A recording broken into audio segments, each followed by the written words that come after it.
Hello friends, let's take specifically the joint stock company to the Indian context. So basically we have studied there are three type of companies, that is public limited, private limited and the government companies, which are basically divided on the basis of the ownership type which they are holding. So they can be Indian and foreign companies, so Indian or a foreign company. So we are looking this video as to the Indian context. First let us see the private limited company. It can be formed with at least two individuals having minimum paid up capital not less than 1 lakh rupees.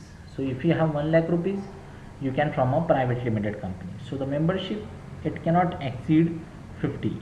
So basically start with 2 people, maximum up to 50 people. So this is the important criteria of private limited company. Here the shares are allowed, but shares are allotted to its member but are not freely transferable among them, right? So they are not allowed to raise money from public or through open invitation. This is the limitation of the private limited company. You are required to use private limited in front of the name of the company, like Combined Marketing Services Private Limited, Indian Publishers and Distributors Private Limited.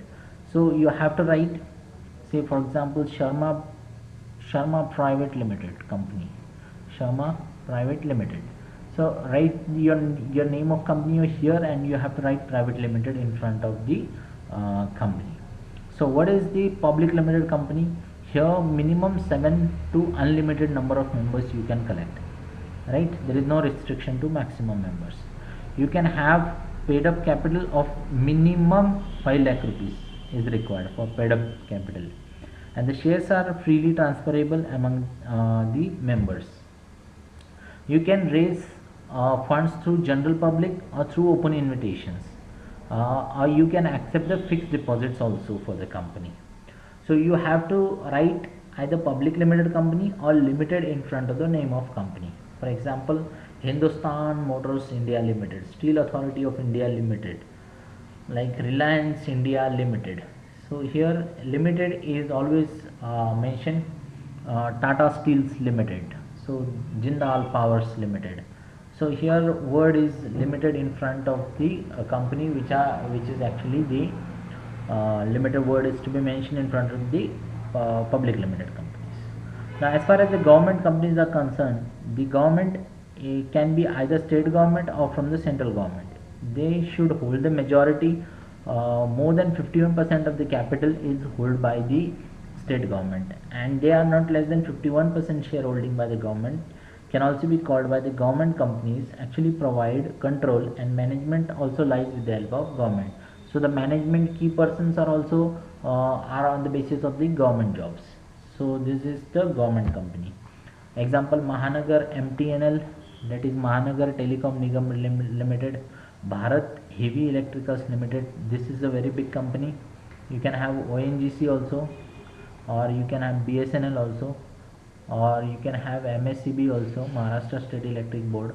So these are big companies which are actually the government companies, what you can see. But nowadays government is not investing much in their own companies. They are promoting private companies only. As far as the Indian company is concerned, they are having business operations in India and registered under Indian Companies Act. So it may be formed as public limited, private limited or a government company. The companies which are formed in India are Indian companies. The company which is formed and registered outside India but having the business operations in India is nothing but the foreign company. So basically their registration is done in foreign but they are operating in India. So this is nothing but the foreign company. So let us take what is a share and what are the types of share and what are the classifications of the share. All this we will be looking in the upcoming slide to come. Thank you and stay tuned to my videos.